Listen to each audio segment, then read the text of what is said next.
ماہ رمضان جو اب تقریباً اپنے اختتامی مرحلے میں ہے اور رخصت ہو رہا ہے، اس مہینے میں ہم نے روزے بھی رکھے، قیام بھی کیا، اور اللہ تبارک و تعالیٰ نے ہمیں جن نیکیوں کی توفیق دی ہم انہیں بجا لاتے رہے۔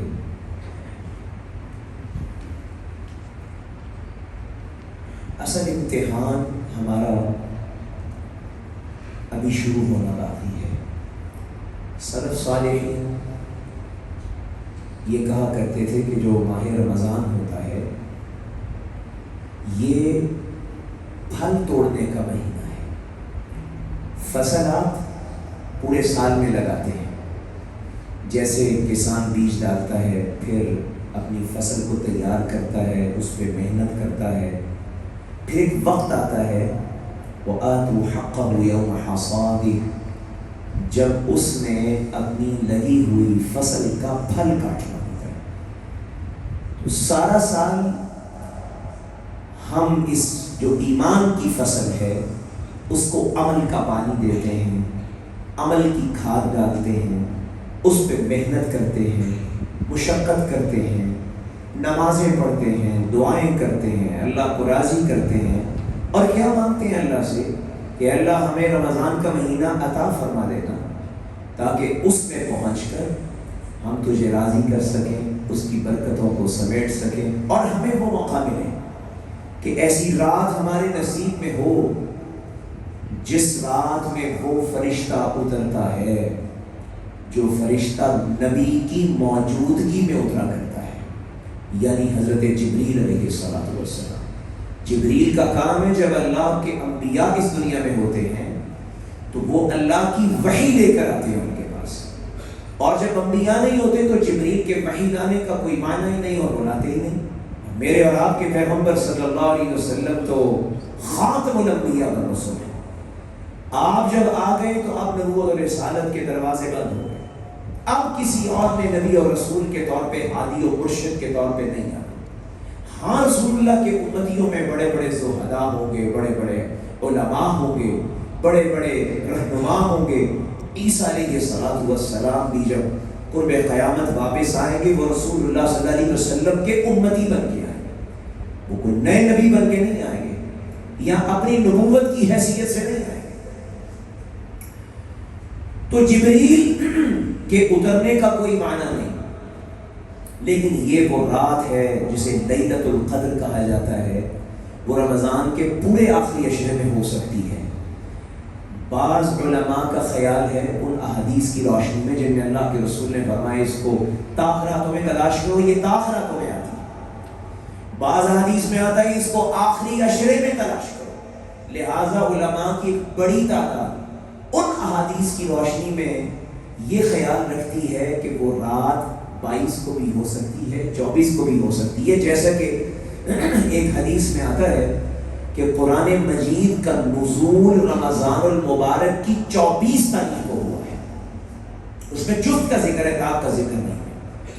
اللہ کے رسول صلی اللہ علیہ وسلم نے فرمایا کہ جو تورات ہے اس کا نزول بھی رمضان میں ہی ہوا 6 تاریخ کو، انجیل کا نزول بھی رمضان میں ہی ہوا، زبور کا نزول بھی رمضان میں ہی ہوا، اور قرآن مجید کا نزول بھی رمضان میں ہوا۔ لیکن یہ کہ آخری عشرے میں ہو، اس کی تاخراتوں میں ہو، اور جیسے بعض سلف سے یہ بھی روایات موجود ہیں کہ وہ رات ہے ہی 27ویں رات ہے یا وہ 27ویں رات ہو، جو بھی ہو، تو ہم اس رات کا سوال کرتے ہیں۔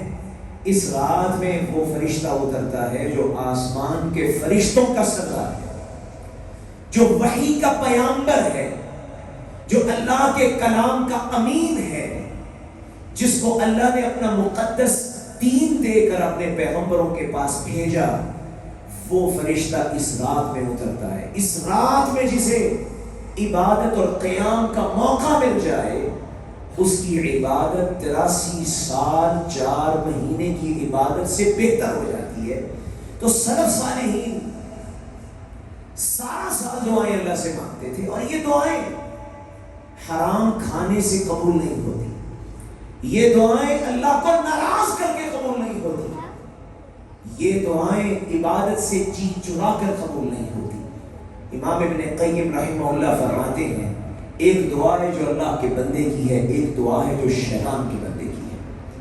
اللہ کے بندے کی دعا یہ ہے کہ وہ اللہ کو پہلے راضی کرتا ہے، اس کے احکام کی پابندی کرتا ہے، حلال اور حرام کی تمیز کرتا ہے، اللہ کے فرائض کو پورا کرتا ہے، اللہ کو راضی کر کے منا کے اس کی توحید کو اختیار کر کے اس کے پیغمبر کی سنت سے تمسک اختیار کر کے پھر وہ اللہ کے سامنے اپنی طلب اور جستجو اور اپنی التجا رکھتا ہے، اور اس کی التجا بھی آخرت کی التجا ہوتی ہے، اللہ سے اللہ ہی کی رضا کو مانگتا ہے، اللہ سے اللہ ہی کے دین کو مانگتا ہے، یہ مومن کی دعا ہوتی ہے۔ اور فاجر و فاسق اور شیطان کے بندے کی دعا کیا ہوتی ہے؟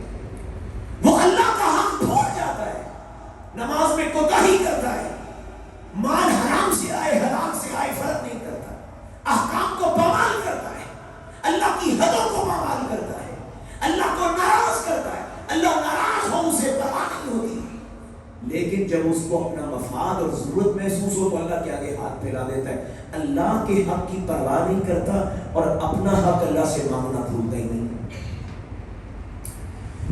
تو میرے دوستو عزیز و سلف صالحین دعائیں مانگتے، تو یہ جو دعا ہے نا کہ رمضان ہمیں نصیب ہو، یہ اصل میں فصل لگانا ہے، اور رمضان کا مہینہ فصل کو کاٹنا ہے۔ آپ نے رمضان میں فصل کاٹ لی ہے، پھل کاٹ لیا ہے، اللہ سے انعام لے لیا ہے، اللہ نے آپ کو روزے کی توفیق دی، یہ انعام ہے۔ اس سے بڑا انعام کوئی نہیں کہ اللہ ہمیں نیکی کی توفیق عطا فرمائے۔ اليوم اکملت لکم دینکم واتممت علیکم نعمتی ورضیت لکم الاسلام دینا۔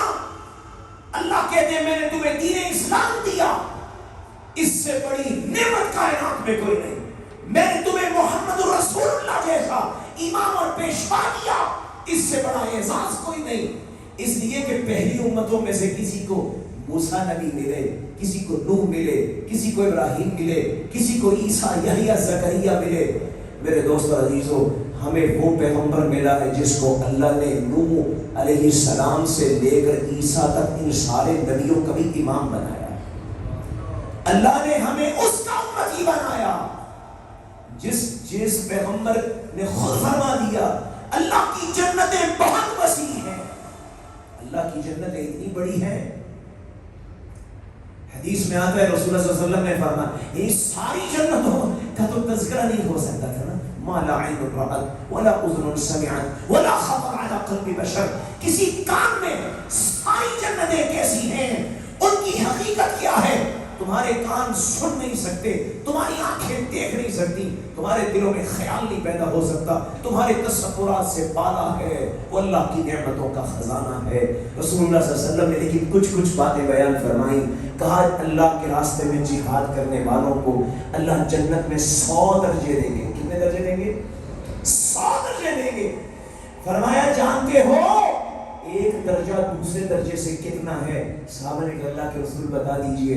فرمایا ایک درجہ دوسرے درجے سے اتنا بلند ہے جتنا زمین اور آسمان کا فرق اور فاصلہ ہے، جتنا زمین سے آسمان بلند ہے اتنا ایک۔ تو یہ اللہ کی جنتیں کتنی بلند، اتنی وسیع اور اس جنتوں کے باوجود اللہ لاکھوں کروڑوں اربوں کھربوں انگنت انسانوں کو اپنی رحمتوں سے اپنی جنتوں میں بسائے گا۔ دعا مانگے اللہ ہمیں جنت الفردوس میں جگہ تھا، اللہ بسائیں گے، لیکن اس کے باوجود اللہ کی جنتوں میں کھلی جگہ خالی رہ جائے گی۔ رسول اللہ فرماتے ہیں اللہ ایک نئی مخلوق کو پیدا کر کے اپنی ان خالی جنتوں میں بسائے گا۔ یہ اللہ کی جنتیں ہیں۔ میرے دوستوں اور عزیزو، یہ جو دین اسلام ہے یہ بہت بڑی نعمت ہے، اللہ کی بہت بڑی نعمت ہے۔ تو ہم نے اللہ سے مانگا، اللہ نے ہمیں یہ ہمیں روزہ رکھا، یہ اللہ کا انعام ہوا، قیام کیا اللہ کی نعمت، اور ہم نے رات کو تہجد پڑھی اللہ کی نعمت، ہم نے افطاری کے موقع پہ دعائیں مانگی، اللہ سے اپنے گردنوں کے جہنم سے آزاد ہونے کی التجائیں کی، یہ ساری نعمتیں احسان ہو گئے۔ پھل ہم نے کاٹ لیا، لیلۃ القدر ہمارے انشاءاللہ نصیب میں ہو گئی، اللہ ہم سے راضی ہو گئے. یہ امتحان نہیں تھا, یہ تو پھل کاٹنا تھا. اصل امتحان میرے دوستوں 2 دن کے بعد شروع ہونے والا ہے. وہ ہے امتحان اصل. اللہ فرماتے ہیں لا تکونوا کاللتی نقضت غزلها من بعد قوت انکاسا. میرے لوگوں, اللہ کہتے ہیں اس عورت کی طرح نہ ہو جانا جو رات کو اون کو کاٹ کاٹ کے وہ جو دھاگا بناتی تھی, اور جب صبح ہو جاتی تو وہ اپنے ہی ہاتھوں سے بنائے ہوئے دھاگے کے ٹکڑے ٹکڑے کر دیتی, اپنی بنائی ہوئی کھیتی اور فصل کو تباہ کر دیتی, اپنے بنائے ہوئے پہ پانی پھینک دیتی. اللہ کہتے ہیں اس عورت کی طرح. اس کا تو دماغ چلا ہوا تھا, اس کا تو شعور کام نہیں کرتا تھا. یہ مثال کس آدمی کی ہے جس نے عمل کیا, محنت کی, نیکی کی اور نیکیوں کے پہاڑ لگا لیے, لیکن اس کے بعد کچھ ایسا کیا کہ ساری نیکیاں برباد ہو. اور ہم ایسا کیا کرتے ہیں؟ ہم رمضان میں نیکیاں کرتے ہیں, اللہ کو مناتے ہیں, نمازیں پڑھتے ہیں, لیکن جو ہی رمضان گزرتا ہے ہم اللہ کو بھول جاتے ہیں. ہم نے اللہ کے بارے میں شاید یہ سمجھا ہے کہ وہ رمضان میں موجود ہوتا ہے اور پھر باقی 11 مہینوں میں نہیں ہوتا. یہ کہاں سے دین کا تصور لیا؟ سلف صالحین نے یہ نہیں سمجھا, رسول اللہ نے یہ دین نہیں سمجھا. حضور رمضان میں 2 گنا 3 گنا 4 گنا عبادت کرتے تھے, اس میں شک نہیں. اس میں بہت زیادہ محنت کرتے تھے, اس میں شک نہیں ہے. لیکن میرے پیغمبر کی پوری زندگی کا وظیفہ دین تھا. حضور کی زندگی کا دائمی عمل تھا نماز پڑھنا, مسجد میں رہنا, نیکی اور تقوی اختیار کرنا, حرام سے بچتے رہنا, زبان کو صاف رکھنا, اخلاق کو پاکیزہ رکھنا, کردار کو منظم رکھنا, اللہ کی کتاب کو اپنا رہنما بنانا, سنت رسول کو اپنی زندگی کا حاصل اور آئین بنانا. یہ رسول اللہ کی زندگی کا دائمی عمل تھا. اسی کو مسلمان ہونا کہتے ہیں. ولا تموتن, ایک آیت کریمہ وہ ہے جو رسول اللہ ہر خطبے میں پڑھتے تھے, عید کے خطبے میں پڑھتے تھے, جمعے کے خطبے میں پڑھتے تھے, نکاح کے موقع میں پڑھتے تھے. یا ایھا الذین آمنوا اتقوا اللہ حق تقاتہ ولا تموتن الا وانتم مسلمون. یہ جو اسلام ہے یہ تمہارے رمضان تک نہیں رہنا چاہیے, یہ تمہاری موت تک رہنا چاہیے. ولا تموتن الا وانتم مسلمون.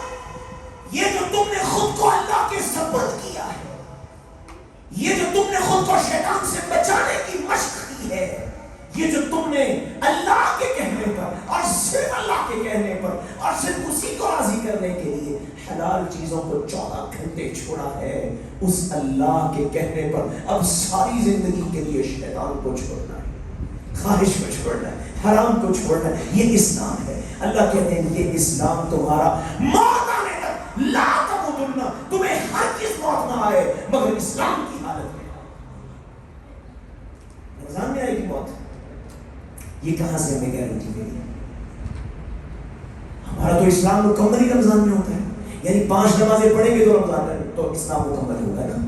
اللہ کے رسول نے فرمایا بین العبد والکفر ترک الصلاۃ, آدمی اور کفر کے درمیان بس فاصلہ صرف نماز پڑھیں گے. اللہ کے رسول نے فرمایا تنقضن عروۃ الاسلام عروۃ العروۃ. اسلام ایک زنجیر کی طرح ہے جس کے مختلف کڑیاں اور حلقے ہوتے ہیں. اگر آپ نے زنجیر کو توڑنا ہو تو آپ اس کے ایک حلقے کو توڑیں گے, پھر دوسرے کو توڑیں گے, پھر تیسرے کو توڑیں گے. فرمایا اسلام کی پوری زنجیر جن حلقوں سے بنی ہے, فرمایا پہلا کڑا یہ زنجیر ٹوٹے گی, پھر ایک ایک کڑا کر کے ٹوٹے گی. فرمایا جو پہلا کڑا ٹوٹے گا وہ اسلام کی حکومت کا, اسلام کے قانون کا, اسلام کے نظام کا ہوگا. سب سے پہلے لوگ اسلامی نظام کو چھوڑیں گے, یہ ٹوٹ جائے گا, پھر دوسرا کڑا ٹوٹے گا, پھر تیسرا ٹوٹے گا, یہ ساری زنجیر اسلام کی ٹوٹتی جائے گی. فرمایا جو آخری کڑا ٹوٹے گا جانتے ہو وہ کیا ہے؟ الصلاۃ والنماز. یعنی نماز کے بعد کچھ باقی. نماز چھوڑ دی تو اب چھوڑنے کے لیے کچھ نہیں رہ گیا, سب کچھ برباد کر دیا. دین تو ختم ہو گیا, اسلام تو ختم ہو گیا. صحابہ کرام رضوان اجمعین جس مسئلے پر ان کا اتفاق تھا وہ یہ مسئلہ تھا کہ وہ یہ سمجھتے تھے جو شخص پچھلی صفوں میں کھڑا ہے وہ منافق ہے، اور جو نماز کے وقت میں مسجد میں نہیں آیا وہ اسلام سے باہر ہے۔ کفر میں اور اسلام میں، مسلمانوں میں اور کافروں میں فرق صحابہ نماز کی بنیاد پہ کرتے ہیں۔ تو اللہ کہہ رہے ہیں لا تموتن الا وانتم مسلمون، یہ تو آخری کڑا ہے۔ اللہ فرماتے ہیں تمہیں تو پورے اسلام کے ساتھ موت آنی چاہیے، پورے اسلام کے ساتھ موت آنی چاہیے۔ اپنے اسلام کا جائزہ لیا، ہمارا اسلام توحید سے شروع ہوتا ہے، ایمان سے شروع ہوتا ہے، اللہ کے حقوق سے شروع ہوتا ہے۔ ہم خیر اللہ سے کرتے ہیں، اللہ سے جڑتے ہیں، اللہ کو حاجت روا مشکل کشا مانتے ہیں، خیر اللہ کو بے اختیار سمجھتے ہیں، بے بس سمجھتے ہیں، اللہ کو قادر مطلق اور مختار کل سمجھتے ہیں۔ یہاں سے دین شروع ہوتا ہے، کردار کی صفائی کرتا ہے، عمل کی صفائی کرتا ہے، اور پھر معاشرے میں اسلامی معاشرہ ڈیولپ ہوتا ہے، اسلامی تہذیب ڈیولپ ہوتی ہے، اسلام کا لباس ڈیولپ ہوتا ہے، اسلام کی بولیاں ڈیولپ ہوتی ہیں، اتفاق اتحاد یگانت ڈیولپ ہوتی ہے، اخوت بھائی چارہ پیدا ہوتا ہے، پھر اس کے بعد اسلامی معیشت پیدا ہوتی ہے، حلال حرام کی تمیز ہوتی ہے، جو اللہ نے حلال کر دیا ہے بس اس کو اختیار کیا جاتا ہے، جو حرام کیا ہے اس کو کوڑے کے ڈبے میں پھینکا جاتا ہے۔ پھر اس کے بعد مسلمانوں کا نظم اجتماعی، نظم سیاسی، خلافت کا نظام قائم ہوتا ہے۔ یہ پورا دین اور اسلام ہے۔ اللہ کہتے ہیں تمہیں موت آئے تو اس اسلام کے ساتھ، یہ اسلام مکمل کیا ہم نے رمضان المبارک میں کیا انشاءاللہ، اللہ کی توفیق ہے، اللہ کی توفیق ہے۔ لیکن میرے دوستو اگلے امتحان کے لیے تیار ہو جائیں، اپنی ان نیکیوں کو ضائع نہ کریں۔ وَقَدِمْنَا إِلَىٰ مَا عَمِلُوا مِنْ عَمَلٍ فَجَعَلْنَاهُ هَبَاءً مَنْثُورًا۔ اللہ کو کوئی سوال نہیں کر سکتا، یاد رکھیں، لا يُسْأَلُ عَمَّا يَفْعَلُ وَهُمْ يُسْأَلُونَ۔ اللہ کے فیصلے کو کوئی چیلنج نہیں کر سکتا، اللہ کو انگلی اٹھانے کی کوئی جرات نہیں کر سکتا۔ اللہ آپ نے یہ فیصلہ کیوں کر دیا؟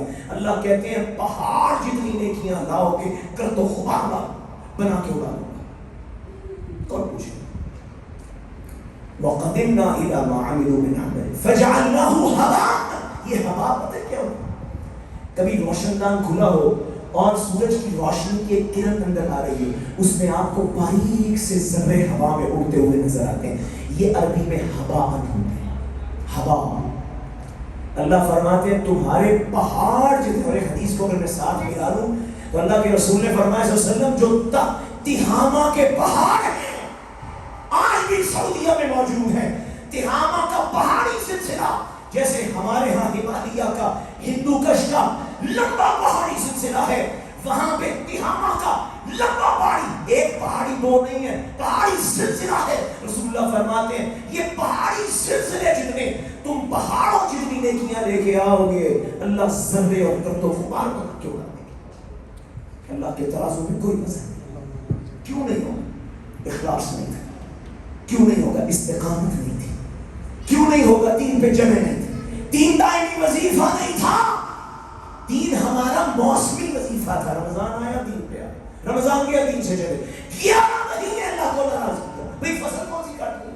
فصل تو لگائی نہیں، دانا تو ڈالا نہیں، پیداوار تو ہوئی نہیں، پھر کون سا پھل کاٹنے کے لیے آئے؟ رسول اللہ صلی اللہ علیہ وسلم نے فرمایا جو شخص رمضان کے بعد شوال کے مہینے میں 6 روزے رکھتا ہے اس نے گویا پوری زندگی روزے رکھے۔ اس نے گویا کیوں پوری زندگی؟ کیونکہ ایک عمل کا ثواب اللہ کے قانون میں 10 گنا ہوتا ہے۔ من جاء بالحسنۃ فلہ 10 امثالها۔ تو جس نے 1 روزہ رکھا گویا اس نے 10 کا ثواب لیا، جس نے 30 رکھے اس نے 300 کا ثواب لیا۔ ابھی 300 تو ہو گئے، رمضان میں 6 رہ گئے، تو 6 اس نے شوال میں رکھ لیے، 60 کا ثواب ہو گیا، تو 360 ہو گئے۔ گویا کہ جس نے شوال کے 6 رکھے 30 رمضان کے رکھے اس نے پورا سال روزے رکھے، اور جس نے ہر سال یہ عمل دہرایا اس کی ساری زندگی کے روزے ہو گئے۔ سوال یہاں میں یہ کرنا چاہتا ہوں، اللہ کے رسول نے شوال کے مہینے میں روزے کا حکم کیوں دیا؟ بریک کو لے لیتے ہیں تھوڑی سی، وقفہ تو آ جاتا ہے.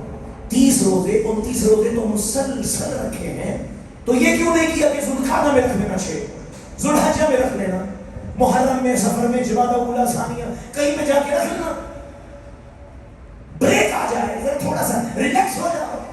نہیں, فرمایا فَأَتْبَعَهُ سِتًّا مِنْ شَوَّالَ, فرمایا ادھر سے رمضان گزرے, عید کے دن روزہ رکھنا منع ہے, اس کے بعد شوال میں فوراً, شوال ہی کے مہینے میں 6 روزے رکھو.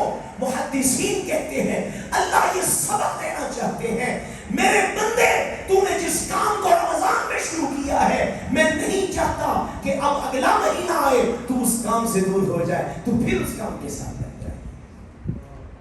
اللہ کے رسول کی زندگی کا حاصل بیان کیا سیدہ عائشہ نے, کان عملہ دیما, کان عملہ دیما, رسول اللہ کی زندگی کا حاصل یہ تھا جس کام کو شروع کرتے, نیکی کے کام کو شروع کرتے, اللہ کے راستے میں چل پڑتے, پیچھے مڑ کے نہیں دیکھتے تھے, بس پھر آگے سے آگے, آگے سے آگے, آگے سے آگے. تو یہ شوال کے 6 روزے اللہ کیوں رکھوانا چاہتے ہیں؟ تاکہ تم روزوں کو بھول نہ جاؤ. پھر آگے تم نے ایام 20 کے روزے رکھنے ہیں, 13, 14, 15 کے رکھنے ہیں. پھر آگے تم نے سوموار اور جمعرات کا روزہ رکھنا ہے. رسول اللہ کی سنتیں ہیں روزہ رکھنا. اللہ کے رسول نے فرمایا اللہ کو سب سے زیادہ صیام داؤدی پسند ہے, جیسے داؤد روزہ رکھتے تھے علیہ السلام. پوچھنے والے نے پوچھا کیسے رکھتے تھے؟ فرمایا ایک دن روزہ رکھتے تھے, ایک دن روزہ نہیں رکھتے تھے, یعنی آلٹرنیٹ ڈیز پہ روزہ رکھتے تھے یوں اللہ. اور فرمایا سب سے بہترین رات کا قیام بھی جو اللہ کو پسند ہے وہ داؤد علیہ السلام کا قیام ہے. پوچھا کیسا قیام ہے؟ فرمایا آدھی رات سو جاتے تھے, پھر 2 حصے جاگ کر اللہ کے حضور پیش ہو جاتے تھے, پھر آخری جو حصہ بچتا تھا پھر سو جاتے تھے, پھر فجر صادق ہوتی تو اٹھ جاتے تھے. یہ جو سونا اور یہ جو اٹھنا, یہ جو اللہ کے خوف سے اٹھ کے اللہ کے سامنے کھڑے ہو جانا, اس کی جنت اور اس کی رضا کا سوال کرتے رہنا, پھر بستر پہ جانا, پھر اٹھ کے اللہ کے پاس آنا, پھر آرام کرنا, پھر آنکھ کھلتے ہی رسول اللہ صلی اللہ علیہ وسلم کی جب آنکھ کھلتی تھی بستر پہ اٹھنے سے پہلے لمبی لمبی قرآن کی آیات پڑھ جاتے تھے. سورہ آل عمران کا جو آخری رکوع ہے, حضور نے فرمایا وَيْلٌ لِمَنْ قَرَأَهَا وَلَمْ يَتَدَبَّرْ فِيهَا, اس آدمی کے لیے ہلاکت ہے جو اس رکوع کو پڑھ کے گزر گیا, اس کے معانی میں غور و فکر نہیں کیے.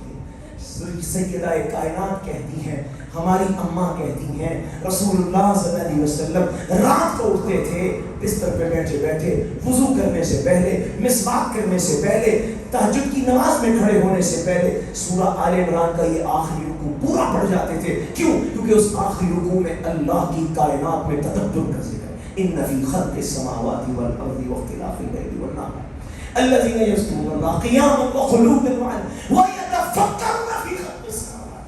اللہ تعریف کر رہے ہیں ان لوگوں کی جو اللہ کی تخلیق میں غور و فکر کرتے رہتے, ان کا دل اللہ سے ملا.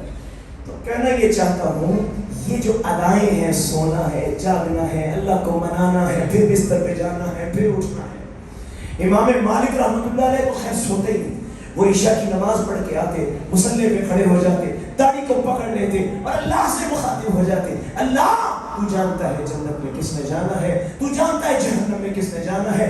ففی یہ دعوی مالک, اللہ مجھے جب تک تو یہ نہیں بتائے گا میرا نام جنتیوں میں آ گیا ہے, میں سکون سے بستر پہ سو نہیں سکتا. کہتے تھے کیسے ممکن ہے, نیچے بستر کے نیچے اسفل سافلین میں, نیچے ان زمینوں کے نیچے اللہ کی جہنم کے انگارے اٹھ رہے ہیں, میں ان پر آرام سے سو جاؤں, اور اوپر اعلیٰ علیین میں اللہ کی جنتیں مجھے پکار رہی ہیں اور میں آرام سے سو جاؤں. راحت اور سکون تو مجھے جنت میں داخل ہونے کے بعد ملے گا. میرے دوستوں اور عزیزوں, تو امتحان بڑا کھڑا ہے جو شروع ہونے والا ہے.